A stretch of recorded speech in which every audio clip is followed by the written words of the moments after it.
తెలుగువారి #1 choice Telugu matrimony. ఏ మాత్రం చడి చప్పుడు లేకుండా రాజమౌళి ప్రాజెక్ట్తో కొలాబరేట్ అవ్వడం మామూలు విషయం కాదు. రియల్ సర్ప్రైజ్ అంటే ఇదే అంటూ హ్యాపీగా ఉన్నారు శృతి హాసన్ అభిమానులు. కీరవాణితో కలిసి నవంబర్ 15న శృతి ఏం పర్ఫామ్ చేస్తారో చూడ్డానికి సిద్ధమవుతున్నారు జనాలు.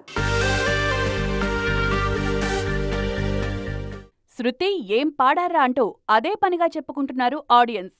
గ్లోబ్ ట్రాటర్ సాంగ్కి ఆమె ఎంత హుషారు యాడ్ చేశారో అని మాట్లాడుకుంటున్నారు. సంచారి సాంగ్లో జస్ట్ ఫీల్ మాత్రమే కాదు, హీరో క్యారెక్టరైజేషన్, మూవీ థీమ్ అన్నీ కనిపిస్తున్నాయని డిస్కషన్ చేసుకుంటున్నారు. నవంబర్ 15న స్టేజ్ మీద శృతి పర్ఫార్మెన్స్ గురించి ఊరిస్తోంది టీం. కీరవాణి అండ్ శృతి ఈ సాంగ్ని ఎలా పర్ఫామ్ చేశారో చూడ్డానికి జనాలందరూ వెయిటింగ్. పర్ఫెక్ట్ ప్లాట్ఫామ్ ఉంటే శృతి పర్ఫార్మెన్స్ ఏ రేంజ్లో ఉంటుందో ఆల్రెడీ టేస్ట్ చేశారు ఆడియన్స్. మామూలుగా సినిమా రిలీజ్ టైంలో ఎవరైనా ప్రమోషన్లలో కొత్త స్ట్రాటజీ ఫాలో అవుతారు. కానీ ఇప్పుడు రాజమౌళి కంప్లీట్గా నయా స్ట్రాటజీని ఫ్రేమ్ చేస్తున్నారు. ఈవెంట్కే యూనిట్ మొత్తాన్ని ఏకం చేసి హైప్ పెంచేస్తున్నారు. ఇంటర్నేషనల్ రేంజ్లో ఈ మూవీ వైబ్ ఎలా ఉంటుందో ఇప్పట్నుంచే అర్థమవుతోంది జనాలకు.